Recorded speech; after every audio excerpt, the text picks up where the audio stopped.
Hi, I'm Andy Jones, Content Editor for Plaid's online education program, Let's Paint, and I'd like to welcome you to our YouTube live stream on Friday, January 21st. So welcome everyone. And today we are going to talk about the importance of greens and grays. Now, everybody has a favorite shade of green that they like, and it doesn't matter if it's a light green or a dark green, a bright green or a dull green. Greens are important to your paintings. Probably one of the most important colors there is. If you look in nature, you've got two biggies in the world of color. You've got blue because of the sky, and you've got green because of all of the grasses and trees. So very important color to be dealing with. So we are going to go through a little color theory exercise today, and I'm going to give you lots of jargon, as it were, lots of vocabulary words, because words are important when you are trying to describe art to someone. So all of this art color theory stuff, let's take the calendar back a few hundred pages, or a few thousand pages probably, to Sir Isaac Newton. And Isaac Newton is the first person to refract light through a glass prism. The little triangular shaped piece of glass, he shined a beam of light through it, and when the light passed through the glass, it was broken up into the visible color spectrum, which we now know as, or refer to as, the rainbow. It's 7 colors: red, orange, yellow, green, blue, indigo, and violet. So that began the study of color. Yes, lots of artists were painting and doing extraordinary things up to this point, but there wasn't really the science of color. It was more just the way artists learned to use color and to use the pigments and things that they had around them. So let's start out with a little vocabulary lesson when we're talking about color. Color is described in 3 different terms. The first term that we use to describe a color is its value. And value has to do with how light or how dark a color is. Let's try to think of something. Celery could be described as a light green color, because mostly celery is pretty light green. Or you could describe, trying to think of something that's a super, super dark green. A nice Jaguar painted British racing green. That would be described as a dark green color. So value is the first words we use to describe our color. The second term that we use to describe color is chroma. And chroma can also be defined as the intensity of the color, how bright a color is or how dull a color is, or now that we are all using computers and digital photography and Photoshop and all of that kind of stuff, you can also talk about it as the saturation. If the color is fully saturated, it is very intense, it is high chroma, meaning it is very, very bright. If it is low saturation, low intensity, low chroma, it is a dull color. All right? So I know this is lots of terms, lots of things to learn, but you have to start putting this stuff in your head so that when you see something, you can think about how to describe it, and when you know how to describe it, then you can know how you need to alter the color, or if you need to alter the color. And the third aspect that we use when we describe the color is the hue. And the hue simply means the name of the color. So if I were to look at a stalk of celery, I could say that it is a light value, low intensity green.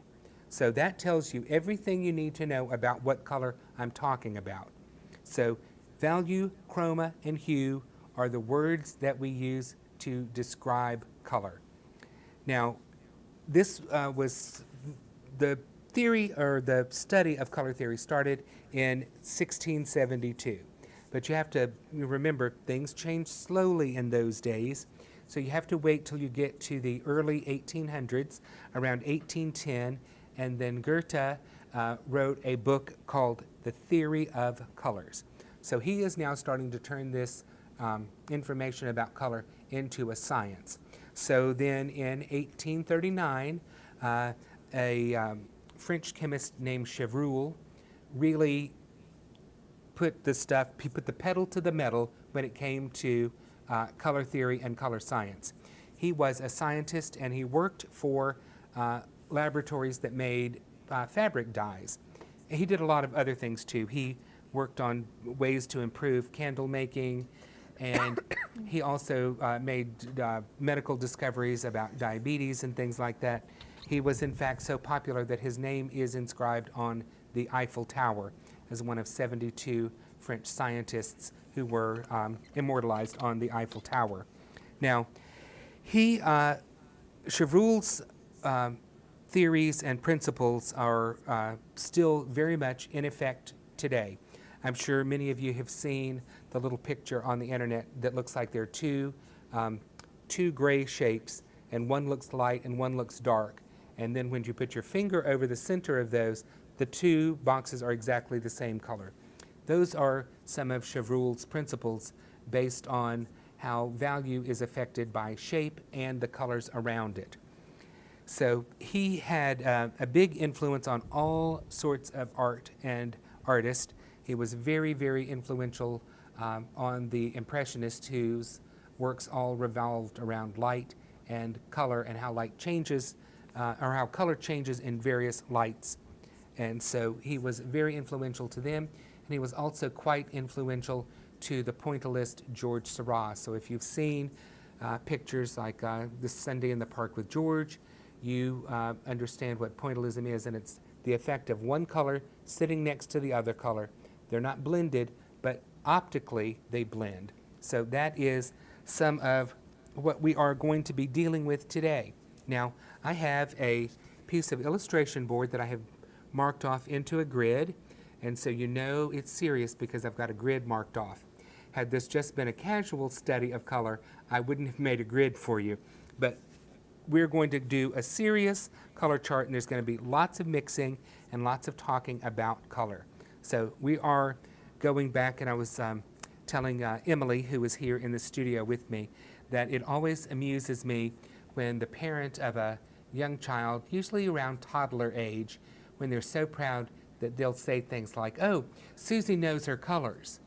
And I'm thinking, Susie might know the name of the colors on the bulletin board, but Susie doesn't really have a grasp of color. And I think now that Susie probably won't ever have a grasp of color her entire life. What Susie might do is learn about color her entire life. And that is what artists do. There is no end to the amount of learning you can do about color. So we will be going in depth and still barely scratching the surface. So we're going to make greens today with our old elementary school colors of yellow and blue. And it does not matter for today's lesson or any of these color lessons that we'll be doing from time to time. It doesn't matter what yellow or what blue you use. Any yellow and any blue will give you some sort of green. Now, whether that's the green color you wanted, maybe, maybe not. And if it's not what you wanted, then we have to worry about how to alter or change that color. But we are going to start off today. I have 4 different shades of yellow that I'm going to use, and they range from light to dark. I think we can go ahead and switch to overhead. So I have medium yellow, Turner's yellow, golden ochre, and yellow ochre. So they go from lighter yellow to darker yellow. So we are going to be mixing greens with these 4 yellows, and then I have an assortment of blues ranging from a very light kind of aqua color blue down to a very bright primary color of ultramarine blue, and then some Prussian blue. So we're going to be mixing lots of different greens from lots of different blues and yellows. So I'm going to put some medium yellow out on my palette. It's going to be my first go-to. And I'm also going to put out some color called Calypso Sky, but it doesn't matter what color it is. I've got a lightish yellow and a lightish blue color here. And I've got a palette knife, and we are going to commence to mixing some paint. So I'm going to start by moving some yellow off to the side, and I did not do that as gracefully as I had hoped, but we are all friends here, so we'll let that slide. Now I'm going to add an amount of blue to this, and we'll just mix these colors together, and lo and behold, look what happens. When I mix a light yellow and a light blue, I get a light green. Now, my yellow color that I am using here, let's describe that using our 3 terms. It is a light value, high intensity yellow.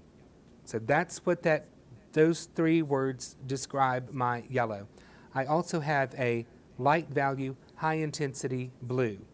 So I now have made a light value, high intensity green. So let's take our little color chart, and that worked out very, very well. So I want to make sure that I'm going to do this right. 1, 2, 3, 4. Okay. So I'm going to start on my chart here with making a little swatch of my yellow that I'm mixing with. And I'm going to also do the same thing here with the blue that I'm using. And we will show the green that we made.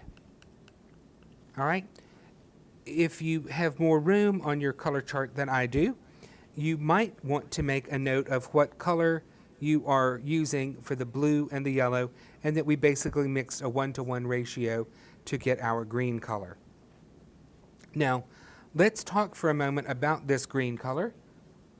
While it's beautiful, I don't want that color green. So there are a couple of things that I can do to this. And we were talking just a little bit before the camera started rolling today. Emily was saying she sometimes gets confused with the terms tint, tone, and shade. And it's not surprising because they're not the terms that everyone uses all the time.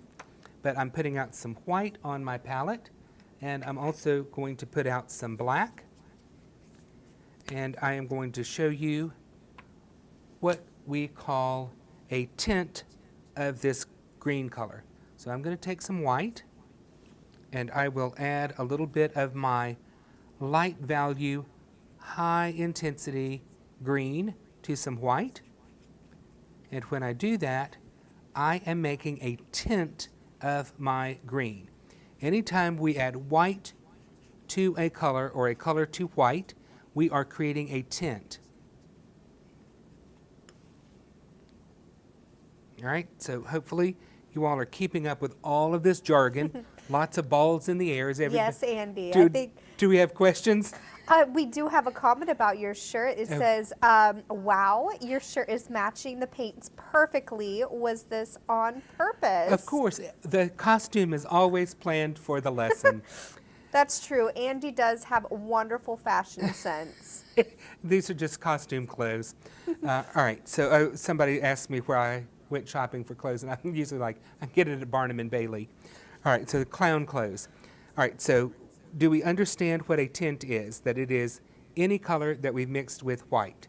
I believe so. Nobody's saying otherwise. So okay, well that's good. good. Keep going. Yeah, all right. We're off to a great start. All right, so the other term that we talked about was a shade. So I'm going to take my green and I'm going to add a little bit of black to my green. Might have added too much there, so we'll just salvage this by mixing some more green in it.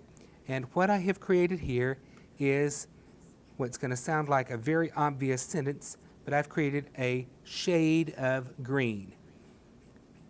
All right, so this shade of green is any green that is mixed with black creates a shade. So I have a tint and I have a shade. Now, a tone, I'm going to put out some red. That's not the red I want. I want more of a primary or bright red. So I'm putting out red because red sits opposite of green on the color wheel. And I want to use a complementary color, so I will take some of my green and we are going to add a little bit of the complementary color. I could also add some brown to this if I wanted to. And what we are creating now is a tone of green. So if you've ever heard the expression, oh, that color's very toned down, or we need to tone that color down. What they want to do is to reduce the chroma or the saturation of the green so that it is less intense or less bright. So we made a green color using yellow and blue. Very simple there. Light value, high chroma, yellow, light value, high chroma, blue, gave me light value, high chroma, green. So I've taken that light value, high chroma green, and I have made a tint, which is a light value, low chroma green. This green is not nearly as bright as that green.